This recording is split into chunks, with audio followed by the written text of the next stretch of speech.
The Asari were the first species to discover the Citadel. When the Salarians arrived, it was the Asari who proposed the establishment of the Citadel Council to maintain peace throughout the galaxy. Since then, the Asari have served as the mediators and centrists of the Council. An all-female race, the Asari reproduce through a form of parthenogenesis. They can attune their nervous system to that of another individual of any gender and of any species to reproduce. This capability has led to the unseemly and inaccurate rumors about Asari promiscuity. Asari can live for over 1,000 years, passing through 3 stages of life. In the maiden stage, they wander restlessly, seeking new knowledge and experience. When the matron stage begins, they meld with interesting partners to produce their offspring. This ends when they reach the matriarch stage, where they assume the roles of leaders and counselors. The second species to join the Citadel, the Salarians, are warm-blooded amphibians with a hyperactive metabolism. Salarians think fast, talk fast, and move fast. To Salarians, other species seem sluggish and dull-witted. Unfortunately, their metabolic speed leaves them with a relatively short lifespan. Salarians over the age of 40 are a rarity. The Salarians were responsible for advancing the development of the primitive Krogan species to use as soldiers during the Rachni Wars.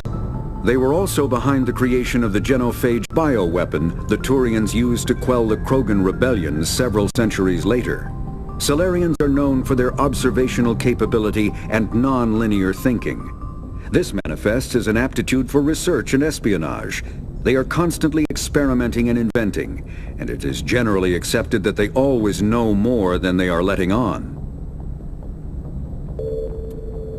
In the early 2160s, the Alliance began aggressive colonization of worlds in the Skyllian Verge, much to the dismay of the Batarians, who had been developing the region for several decades. In 2171, the Batarians petitioned the Council to declare the Verge a zone of Batarian interest. The Council refused, however, declaring unsettled worlds in the region open to human colonization. In protest, the Batarians closed their Citadel embassy and severed official diplomatic relations with the Council, effectively becoming a rogue state. They instigated a proxy war in the Verge by funneling money and weapons to criminal organizations, urging them to strike at human colonies. Hostilities peaked with the Skyllian Blitz of 2176, an attack on the human capital of Elysium by Batarian-funded pirates and slavers. In 2178, the Alliance retaliated with a crushing assault on the moon of Torfin, long used as a staging base by Batarian-backed criminals. In the aftermath, the Batarians retreated into their own systems and are now rarely seen in Citadel space. The Elcor are a Citadel species native to the high-gravity world Dakuna. They are massive creatures, standing on 4 muscular legs for increased stability. Elcor move slowly, an evolved response to an environment where a fall can be lethal. This has colored their psychology, making them deliberate and conservative. Elcor's speech is ponderous and monotone. Among themselves, scent, slight movements, and sub-vocalized infrasound convey shades of meaning that make a human smile seem as subtle as a fireworks display. Since their subtlety can lead to misunderstandings with other species, the Elcor often go out of their way to clarify when they are being sarcastic, amused, or angry. Dakuna's high gravity impedes mountain formation. Most of the world consists of flat, open plains, which prehistoric Elcor wandered across in small family bands. Modern Elcor still prefer open sky, and can become restless and uncomfortable on long starship journeys. The Krogan evolved in a hostile and vicious environment. Until the invention of gunpowder weapons, eaten by predators was still the #1 cause of Krogan fatalities. Afterwards, it was death by gunshot. When the Salarians discovered them, the Krogan were a brutal, primitive species, struggling to survive a self-inflicted nuclear winter. The Salarians culturally uplifted them, teaching them to use and build modern technology, so they could serve as soldiers in the Rachni War. Liberated from the harsh conditions of their homeworld, the quick-breeding Krogan experienced an unprecedented population explosion. They began to colonize nearby worlds. even though these worlds were already inhabited. The Krogan rebellions lasted nearly a century, only ending when the Turians unleashed the genophage, a Salarian-developed bioweapon that crushed all Krogan resistance. The genophage makes only 1 in 1,000 pregnancies viable, and today the Krogan are a slowly dying breed. Understandably, the Krogan harbor a grudge against all other species, especially the Turians. Driven from their home system by the Geth nearly 3 centuries ago, most Quarians now live aboard the Migrant Fleet, a flotilla of 50,000 vessels ranging in size from passenger shuttles to mobile space stations. Home to 17 million Quarians, the flotilla understandably has scarce resources. Because of this, each Quarian must go on a rite of passage known as the Pilgrimage when they come of age. They leave the fleet and only return once they have found something of value they can bring back to their people. Other species tend to look down on the Quarians for creating the Geth and for the negative impact their fleet has when it enters a system.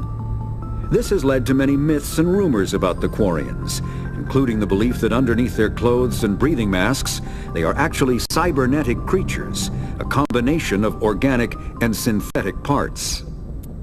The Volus are a member species of the Citadel with their own embassy, but they are also a client race of the Turians. Centuries ago, they were voluntarily absorbed into the hierarchy, effectively trading their mercantile prowess for Turian military protection. Erun, their homeworld, lies far beyond the normal life zone of its star. However, the world has a high-pressure greenhouse atmosphere that traps enough heat to support an ammonia-based biochemistry. As a result, the Volus must wear pressure suits and breathers when dealing with other species, as conventional nitrogen-oxygen air mixtures are poisonous to them, and in the low-pressure atmospheres tolerable to most species, their flesh will actually split open. Volus culture is tribal, bartering lands and even people to gain status.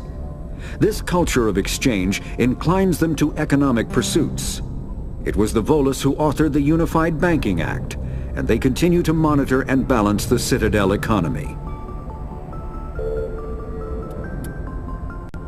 The Citadel is an ancient deep...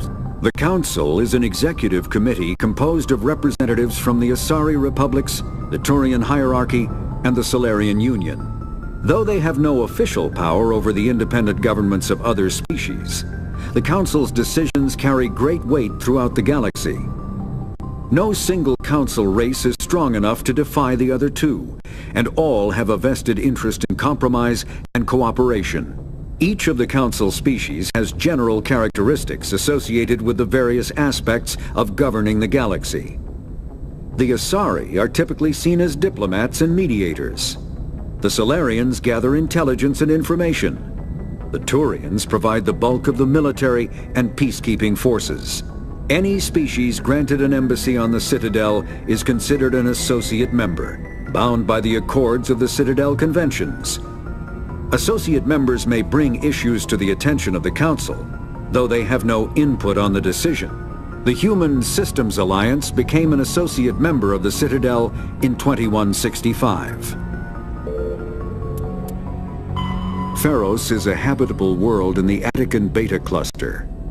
2/3 of the habitable surface is covered with the ruins of a crumbling Prothean megatropolis. In the millennia since the Prothean extinction, the ruins have been repeatedly picked over by looters many times. Feros was considered a poor prospect for colonization, as little open ground remains for agriculture. The only sizable freshwater sources are the poles, which are tapped by the decaying Prothean aqueduct systems. The dead cities, while in good condition considering their antiquity, are of uncertain stability. Ground level is congested by a dozen meters of fallen debris, and the air is fouled by dust.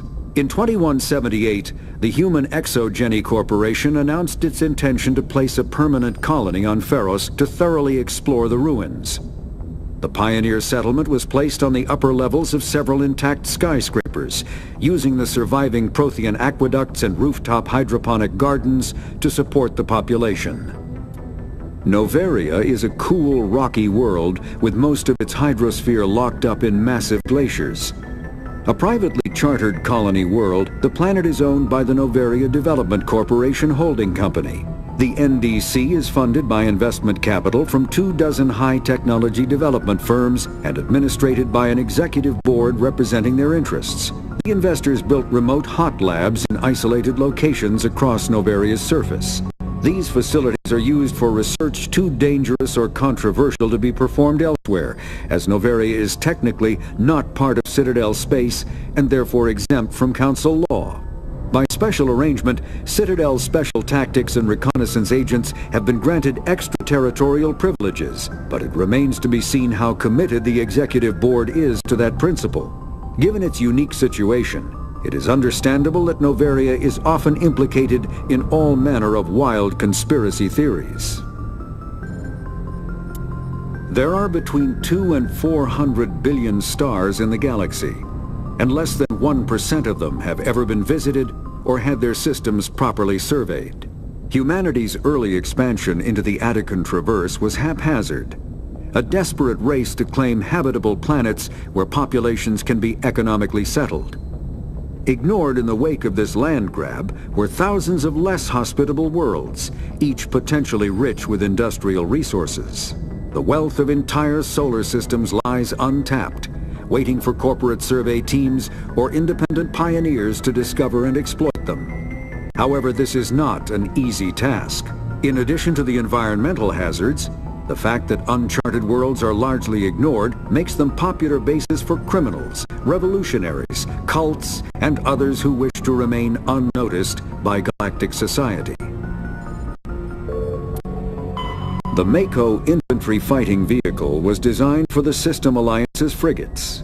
Though the interior is cramped, an M35 is small enough to be carried in the cargo bay and easily deployed on virtually any world.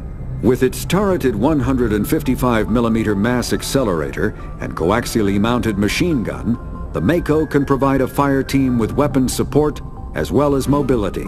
Since Alliance Marines may be required to fight on any world, the Mako is environmentally sealed and equipped with microthrusters for use on low-gravity planetoids.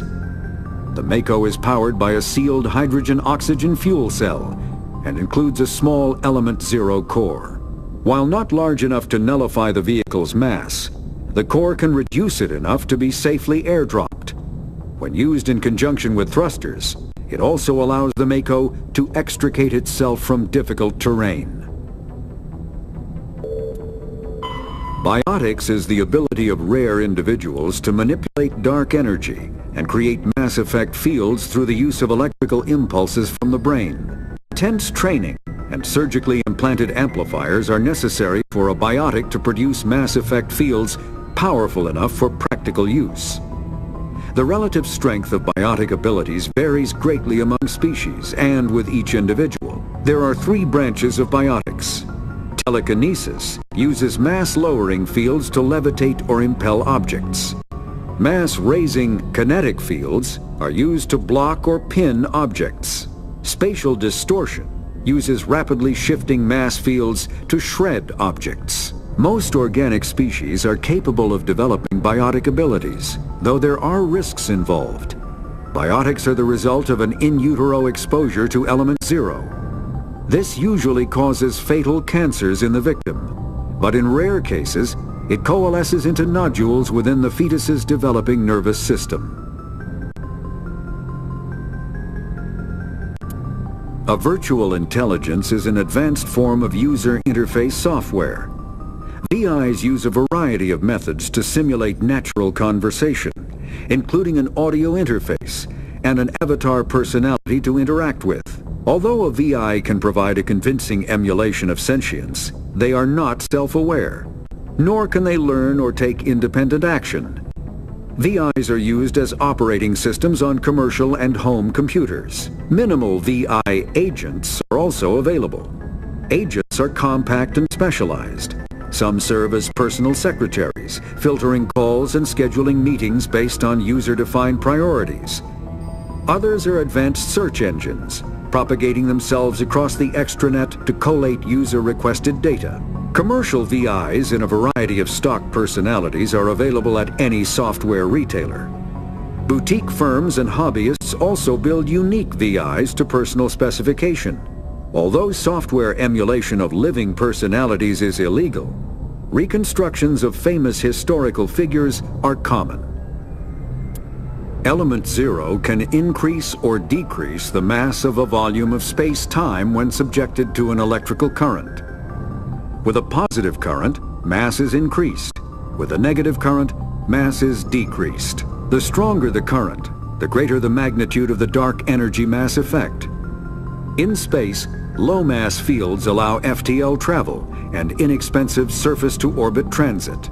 High-mass fields create artificial gravity and push space debris away from vessels. In manufacturing, low-mass fields permit the creation of evenly blended alloys, while high-mass compaction creates dense, sturdy construction materials. The military makes extensive use of mobility-enhancing technologies, with mass effect utilizing fighting vehicles standard frontline issue in most military forces. Mass effect fields are also essential in the creation of kinetic barriers or shields to protect against enemy fire. Mass relays are feats of Prothean engineering advanced far beyond the technology of any living species. They are enormous structures scattered throughout the stars and can create corridors of virtually mass-free space, allowing instantaneous transit between locations separated by years or even centuries of travel using conventional FTL drives. Primary mass relays can propel ships thousands of light years, often from one spiral arm of the galaxy to another. However, they have fixed one-to-one connections. A primary relay connects to one other primary relay and nowhere else.